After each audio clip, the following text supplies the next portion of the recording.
And so I have returned to continue to discuss Kidology's reaction to her clear success in an endeavor of going online to date. Okay, fine. It's her reacting to some incels utilizing some of her pictures to create a profile to show just how hilariously easy it would be for her to find matches by them literally within 15 minutes of joining the app found herself maxing out her like capacity maxing out all the people that did like her. It was rather fascinating to say the least. So she will continue her dissertation on how that is not reflective of anything other than the fact that there's a lot of men on these apps willing to hook up, completely ignoring the fact that there's plenty of young men that would love to have functional relationships with her, even if they're not functional these long term. She will begin to talk about how she has a problem with the medium of online dating itself. By all means, Kidology, take us away. Never ever let a woman tell you that they're lonely or can't seem to find that one good guy, a Chad, when the entirety of the modern dating market has been designed for them to succeed, flourish, and choose from whomever they please, and for you to fail and feel like an utter subhuman, not worthy of human affection. Perhaps this might be an area where me and incels kind of split, which might seem to be me splitting hairs, but I do think it's important to mention that technically speaking, the dating world is not designed in a way that operates in an optimal way for women. In fact, it does quite the opposite. It's not optimal at all. It just presents them with a lot more options that they kind of know what to do with. But the problem is the fact that they have all these options and they don't actually self-actualize enough to use it effectively, or to use the powers that have been granted to them effectively, or to think consciously or critically about sorting through these options to find a good one that would be optimal, functional, and enjoyable, which, I mean, all of these things are not even mutually exclusive just from start to finish. Again, it's not that the world is purposefully created or designed, which, again, if it sounds like I'm splitting hairs, I'm sorry. It's more so that women have created this state of affairs that is really goofy and not conducive to them and not conducive to young men. And I know what some of you people are probably thinking. You guys are probably thinking that there is no way that women only ever want Chad and that's what makes them lonely. And you would be correct, I honestly believe. I don't really think that young women need the super ultra mega dude. They don't need Chad or Tyrone, but what they do need is for the dude to be sexually attractive. Once you hit that sexual attraction threshold, it seems, from my research, that all bets are more or less off. That now you can kind of enter the relationship the way you want, or you've got a little bit more power and control. If there is no sexual attraction, then there's just not much to be done. It's very, very, very yay or nay. It's a false dichotomy that young ladies are in control of because they are ruled simply by their sexual desire for young men. And you guys probably think that I'm just making this up. There's no way in the world that young women overvalue men's sexual attractiveness above their honor, their kindness, their consideration. There's just no way. And there's no way any woman would ever admit that to be the case in so many words. That would never, ever, ever, ever, ever, ever, ever, ever, ever, ever, ever, ever happen. Never. To pull bitches, they gotta be a nice guy and give a bitch roses or some shit like that, right? Tilt the microphone up towards you just a bit. Sorry. Like, if men can't get bitches, they're gonna be nicer. But if they can, they're gonna be a fucking dick and they're gonna fuck all the bitches they want, not want a committed relationship because they can. They do it because they can. It's not because I like the bad boys or whatever. I like nice guys, but like there's no attractive nice guys because all the attractive guys are fucking dicks. That's what my point is. Okay, firstly, considering that you talk about me, a female who is trying to understand you and trying to analyze your community with critique, but also a lot of empathy, all the things that you have called me, it is absolutely no wonder that no woman wants to sleep with you. You guys remember what I said in the last video about how she was miffed? Yeah. Her feelings are hurt, and I completely understand why her feelings are hurt. I mean, they were not kind to her. She kind of misses the greater point here. She also does that thing that very many people love to do when it comes to these incels. I've seen Courtney Ryan say, I know I mentioned her quite a bit, say that being lonely and desperate is not attractive. And I just want to say, no shit, dumbass. But how did that person become needy? And how did that person become desperate? Do you think they were needy and desperate because they got a lot of attention from young women? They got a lot of positive attention from them? You think they became desperate and needy for women's approval because women were just really nice to them their whole lives? Or maybe this is how they've become because they're in a deficit of female attraction or female attention. And perhaps they're in a deficit of so because they're unattractive. It's not that being needy and being desperate is unattractive. It's that unattractive people are desperate and needy.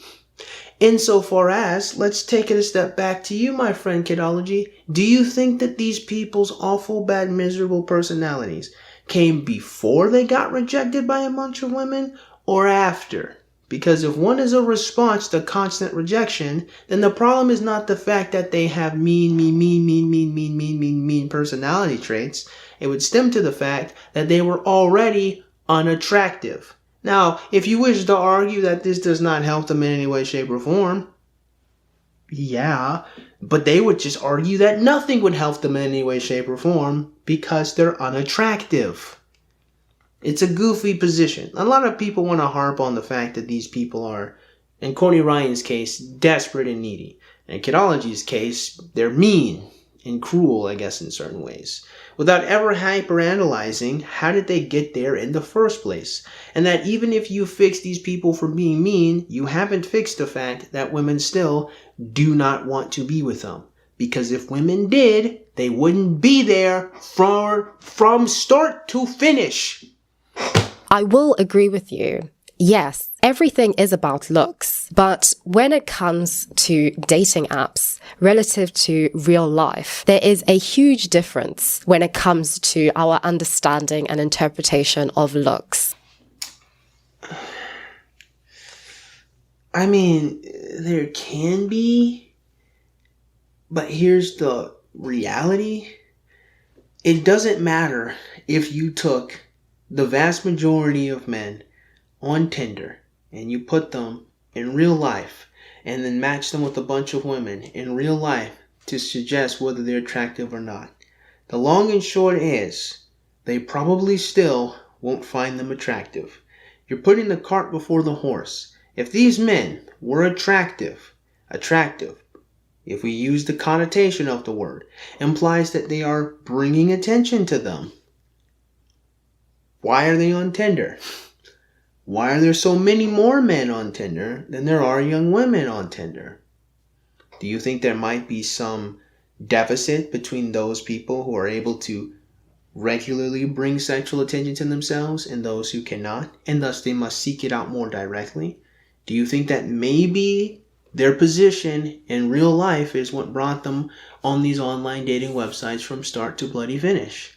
If you could have just found a relationship by, I don't know, going to the movie club, walking through the park, working with a coworker, why would you need to be on Tinder?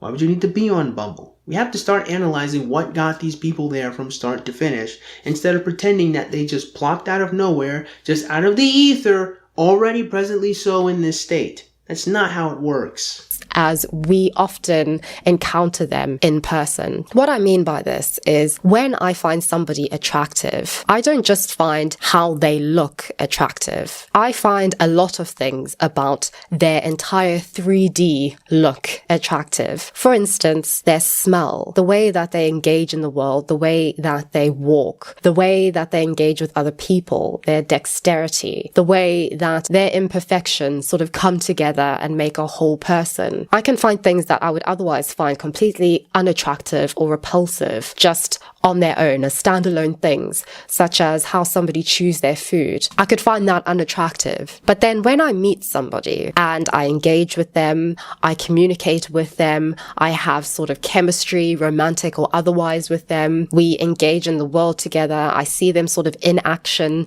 living authentically, and I mean really authentically and instinctively impulsively, more so than in a curated sense online or on a dating app. Kidology, with all due respect, from the bottom of my heart, I want you to know, I truly, deeply, and sincerely don't believe you. I don't. Not at all. Not a lick. This is nonsense. This is a whole bunch of poppycock. If you're walking down the bloody street, fam, you're not sniffing around to find their smell. You're not, bruh, come on. You're not doing that, okay? And not everyone, let's just be honest with you, is going to walk around with a great scent or a great smell, especially depending on what their occupation is, where they're coming from, what they were doing, blah, blah, blah, blah, blah. What even makes you want to walk up and go talk? Wait a minute. What makes you... Do you walk up and go talk to people? If so, let me ask you a very important question. What made you do that? Was it the way he was swinging his hands as he was walking around? You certainly wouldn't have been paying attention to that. Is it because he was a construction worker and he was yelling to his coworker, "Hey man, I need that cinder block there." And then as you saw him drilling that, what are you talking about? When you first encounter people, you're not privy to all of this information you're talking about. When you first encounter them, you're privy to how they look. Let's just keep it a buck. Let's just keep it a stack. Unless you're talking about all the different friends that you've had in your friend groups and you just have no initial attraction to anyone. Now, what you're describing is you're only attracted. Everything about this whole three-dimensional thing is all this deep, intimate stuff. Well, I wouldn't say intimate, but all this deeper stuff that you would have to experience with time applied to them. And I'm going to be honest with you, that sounds like a bunch of nonsense. Because if this be the case, then that means the only people that you would ever be attracted to are your friends. Let me say I accept that as true. That it is. Only your friends. What's stopping you from dating them? When I recognize the way that they eat their food in a way that I would otherwise find incredibly repulsive or disgusting, but somehow with them and their body and their movements, their just way of being and engaging with people, I find it incredibly attractive. That builds a very unique kind of attraction and attractiveness, which is why when we reduce people down to these generalizations, I am, for instance, the most unattractive demographic of female because I'm black. The way, for instance, my fake hair looks on me relative to the idea of fake hair in general, it all comes together to form a unique person. Now, Kidology makes a bit of a mistake here now, doesn't she? She actually, quite ironically, still highlighted the importance of looks. Sleep with you. I will agree with you. Yes, everything is about looks. So, this actually does not detract from any black pillar incel's dissertation, or rather thesis, that being attractive is the most important element here. That she's not really even describing that. Anything beyond that is what's really going to connect her closer to this person. Nay, their honor, their integrity, the thoughts they have, the ideas, the times where the stories where they describe how they've overcome something, how they become a better person through their trials and tribulations. None of that connects back to how she enjoys the person physically. It's not that her conscious mind is, or rather, her sexual attraction is not fueled by anything abstract, but still fueled by the corporeal, or still a bit skin deep, unfortunately. Physical attraction is still very important to her. She's just saying, over time, if she likes you, nonsensical stuff that's a bit frivolous and goofy can kind of, pull in on itself and become attractive again. For example, if you really like a girl, and you really like her personality, and at first her laughing bothered you, you might actually start finding a little bit endearing. I mean, I can't take that away from her. The only problem is, everything you described is still just how they look, or just the surface level. You're still proving their point. describing are incredibly physical and looks-based, but they're not the same as what we consider now in terms of looks as we know and interpret them from online engagement and discourse.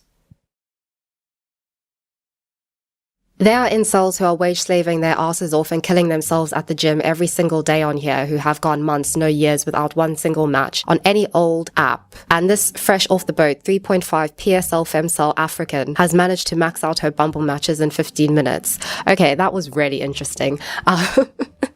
Firstly, just going back to my point about generalizations. Generalizations relative to what I've just described about acknowledging and responding to people and how they look in real life and in person are fixed. Generalizations are fixed. The generalization that somebody is a incel, the generalization that somebody like me who is black is therefore at the bottom of the pole in terms of attractiveness to men is a fixed generalization. Something like that isn't going to change in the mind of somebody, right? But when it comes to people in the real world, we are not fixed. We are constantly changing. We are, as my friend described, vessels of meaning. We are constantly evolving, developing, changing. Our attractiveness and our attraction to people is changing. It's never fixed or the same. We are individuals. It's these generalizations, such as the idea that having a lot of money is what is going to attract Stacys to you, or the generalization that killing yourself at the gym is what is going to attract women and predominantly what these men want is Stacys to you. It's these that are actually stunting any kind of appreciation that the world is not based on generalizations. That was just wrong. That was just wrong. It was just wrong. Generalizations are reflective of reality in the way that there are probabilities to your experiences. You would be correct to say that a generality is not a perfect representation of how you'll experience the world. That's true. However, they are reflective of an experience that not only have many other people observed, but based on the probabilities of their existence, more people are going to be seeing. More people are going to be experiencing the cold, hard reality that women do prefer men who are taller, have more money, and are more muscular than other men. It doesn't mean that there isn't a woman that exists that doesn't like all those things combined or, in different metrics. However, generally speaking, if you were to have all those traits, you would be more attractive to most women. Again, it doesn't mean all of them will be attracted to you, but more than...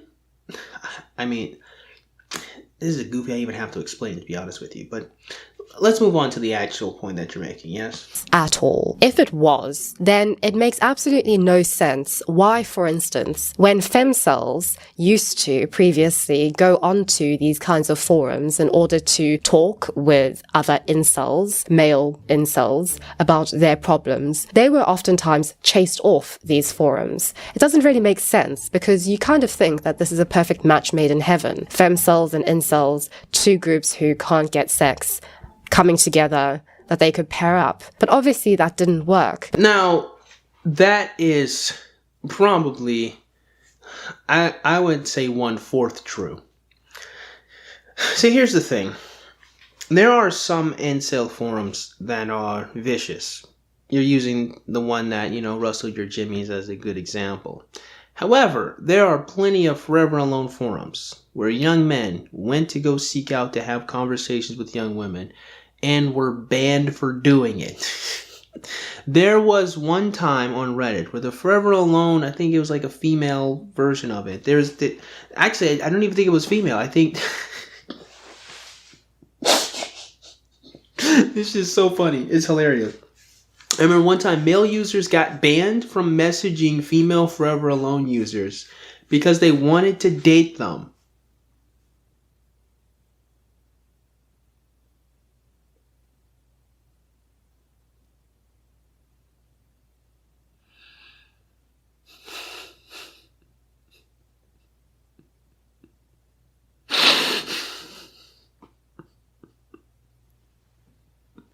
Listen, Listen, again, there might be some truth in what you're saying.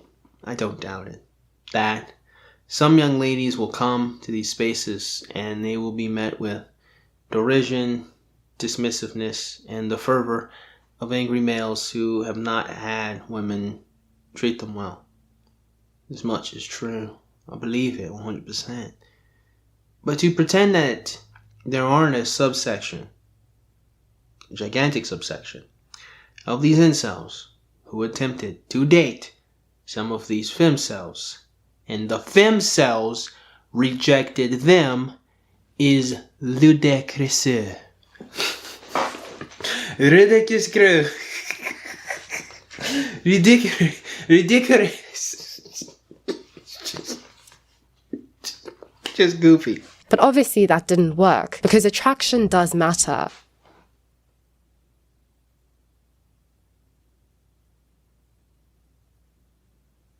An attraction, not in the superficial, artificial sense that we see online, but attraction as in that in-person attraction, that getting to know somebody, and not just getting to know them in terms of that very idealistic way of their personality and having deep, meaningful conversations, but actually getting to know them as a human being of mind and body.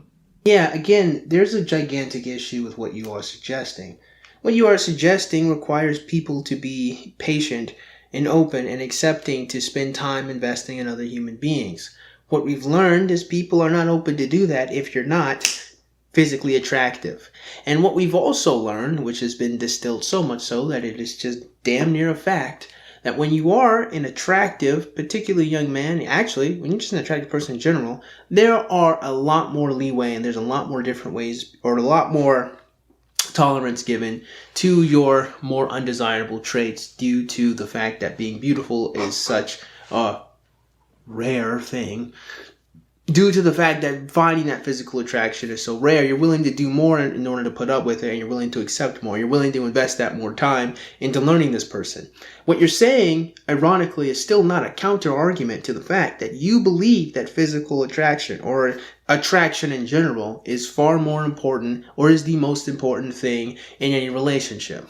Not their virtue, not their kindness, not even their money at this point, not even their security, their time management skills, all these other facets to them. It's just how much you desire them is the most important thing. And from that, everything else is just kind of tolerated. I'm not sure if you would go so far as to imply that, but that is how people are operating. And it would appear that that method of operation doesn't work unless you're just lucky.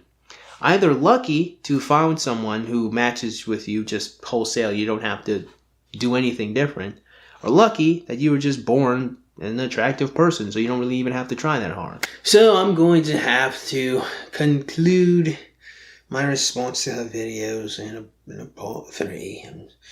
I'm sorry, I am trying to make sure these videos aren't stupidly long, and there's a lot to be said.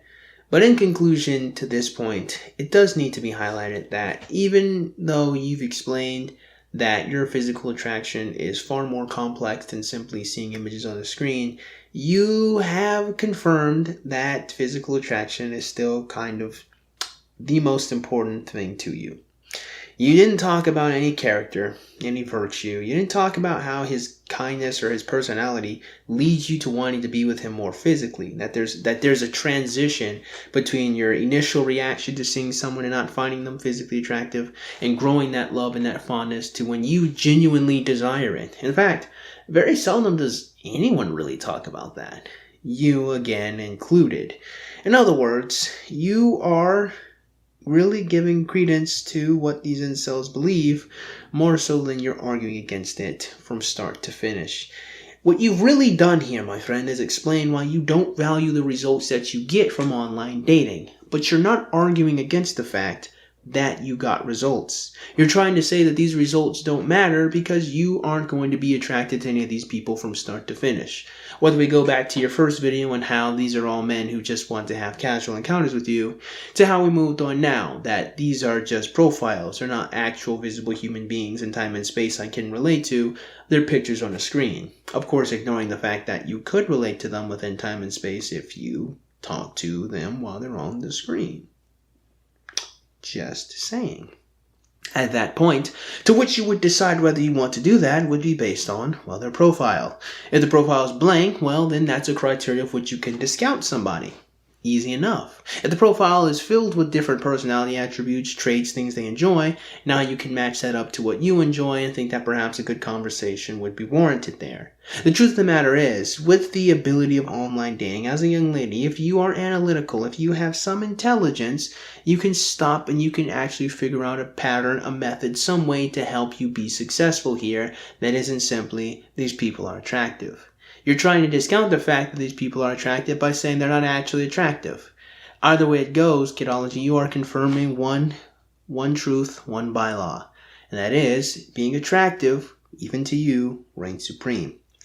You're not counter-arguing these people. You're just kind of proving their point in a hilariously roundabout way. So that being said, I hope you guys got something out of today's video, and if you did, go and click the like button. Yeah, shoot, go and click that subscribe button. Comment in the comments below, and as always, you guys have yourselves a great day. I'll see you cool cats soon. Adios.